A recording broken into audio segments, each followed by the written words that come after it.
Hello everybody, welcome to my channel as the garden turns. So today I am processing some sunflower heads.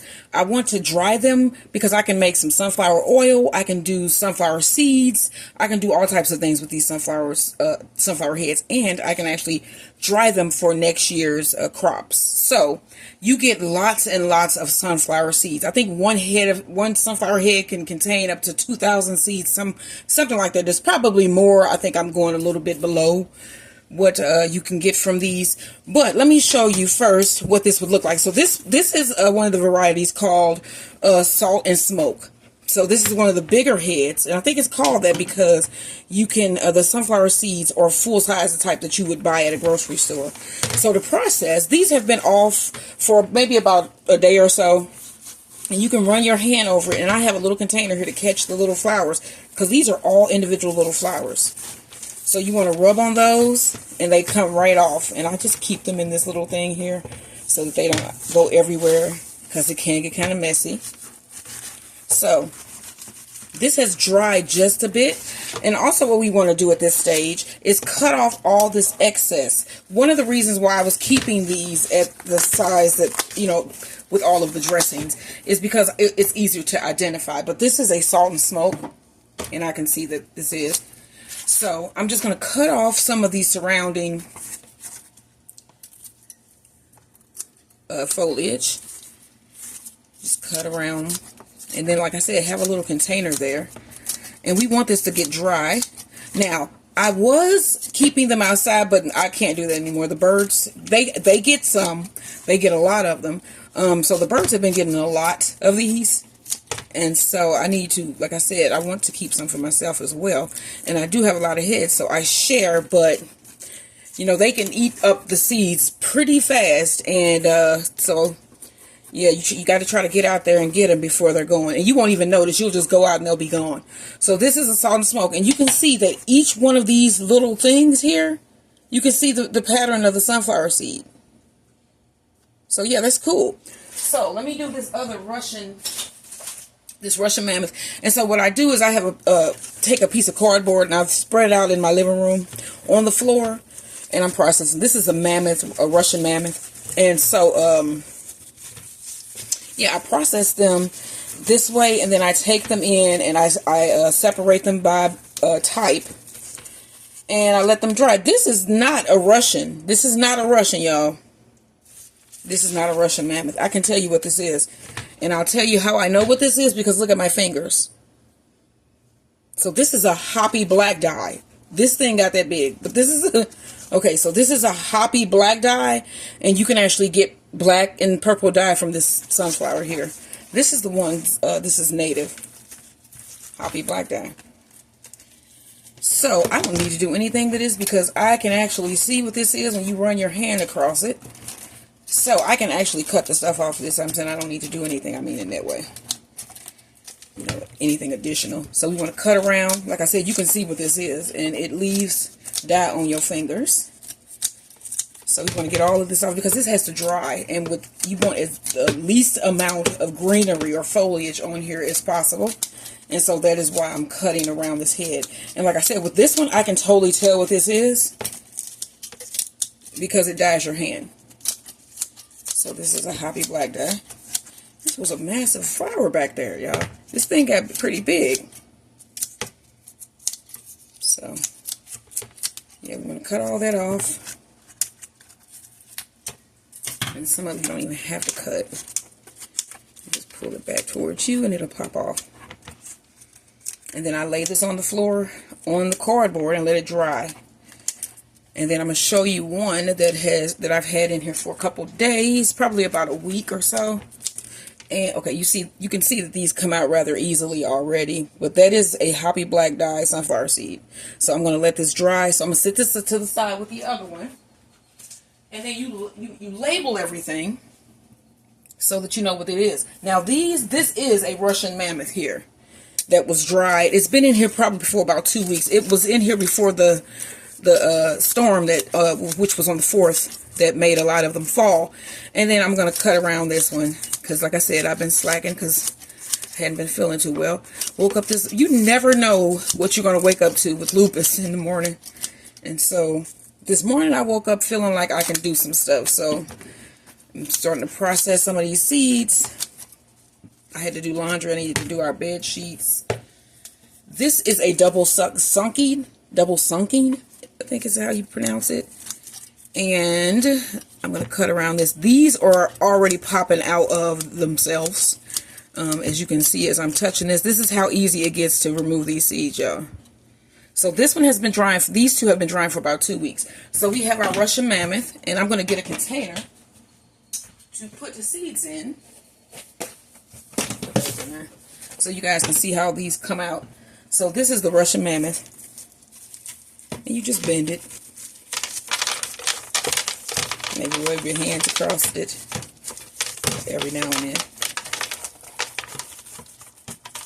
Yeah, they just pop right out, y'all. It's like a sponge, getting them out of a sponge. When you let them sit for about 2 weeks, the seeds come out really easily. Now, the thing about the seeds, though, y'all, is what do you do? I'm like, what are we going to do with them? So I'm getting them out. Of course, some of these are going to go for next year. But we don't need all these many seeds for next year. But I do love to eat sunflower seeds. So I know I'm going to be looking up some recipes to see what we can do with all these. Because I have so many. It's unbelievable. So I'm going to get this one all the way picked so you guys can see what these little seeds look like and what we're left with here. It's better to do them when they're about like this because, so like I said, about 2 weeks, they come out really easily. It's cool. I like that. This is the easiest I've ever removed sunflower seeds. Last year I was getting splinters because I let them dry completely. And then all of these little things you can see here were like little prickly pieces and they stuck. And I got like 6 splinters in one finger. So yeah, wear gloves so it can get dangerous. Like I said, these are not splintering at all. And it removed every single seed is missing. Yeah, you can pull out every seed. That is so nice. So that's the secret, y'all. Let them sit in your house for about 2 weeks. You know, remove the little flower heads though, but just let it sit around for 2 weeks. And as you can see, every single seed, wait a minute. Yeah, every single seed is gone. It's been removed. And then let me show you how big these seeds are. This is a Russian mammoth. And so these are normal size sunflower seeds. This is just, I mean, come on. And then so we want to leave these out and let them air dry a little bit more as well. But that's how easy they come out. They are everywhere on the floor. I heard them falling as I was pulling them out. And then let me show you. This is what the birds do. So this is one that I pulled yesterday as well. This also looks like a hoppy black dye. I think it is. But I didn't do this. Birds did that. Do you see? They just sit up there and pull them out. Each individual one. They just pull it out one at a time. I'm shocked that they didn't get to these. But yeah, these are sunflower seeds, y'all. So I think I'm going to try for some sunflower oil.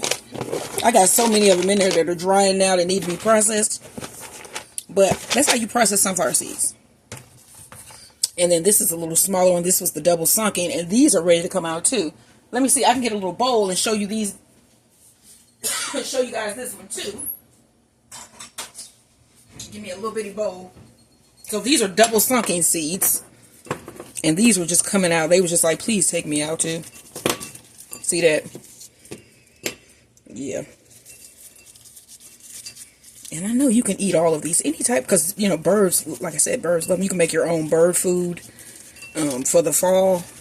Because I'm going to do another crop. I don't know. I'm going to have to look up, can you plant, if these dry out, can I plant these?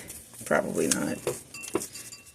But I can plant them next year. Every seed, mostly in my backyard this year, most of my sunflowers were started with seeds I had from last year. And, yeah, so those are all tall. And I separated them. I think some of this might be crossbreeding or something. Like they may have the Titans crossbreeded with the Hoppy Black dye or whatever. And then, like, I don't think I grew Russians last year. I didn't grow Russians last year. I just had Titans, double sunkings. None of my teddy bears came up last year. This year I had a bunch of teddy bear dwarfs. So, like, every year you go and it gets better, y'all.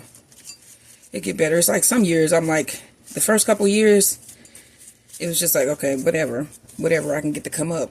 But this year, yeah, everything came up for the most part, except for those dang hollyhocks. One of my subscribers was saying she had hollyhocks. She said I should plant some, and I'm like, I tried, but they didn't come up. I bought seeds and they didn't come up. So next year, my goal next year will be to get me some hollyhocks from seed. And so, yeah. And, you know, the other thing that I'm going to be doing sometime next week or this week is planting my garden for not my garden for next year, but for the fall. Because I think I want to grow like some bok choy and different stuff like that. My husband is always like, what are we going to do with it? We'll find something. Even if I give it away, we'll find something. I just like the gardening, the growing and the nurturing of something that you planted. So yeah, so these are double sunken seeds. As you can see, these are a little bit smaller, double sunken, and then these are Russian mammoths. You can see how big these seeds are compared to those. Let's see, can I get a little comparison going here without mixing them? You see, you can see the difference. This one is double sunken and this one is Russian. So I know that. And so I'm going to put this here so that this could be identified as what this is. And then this one is here. And I'm going to get everything cleaned up. Before I go, I said there will be a video too for my spoon raisins. Well, we made the spoon raisins, y'all. They turned out pretty good.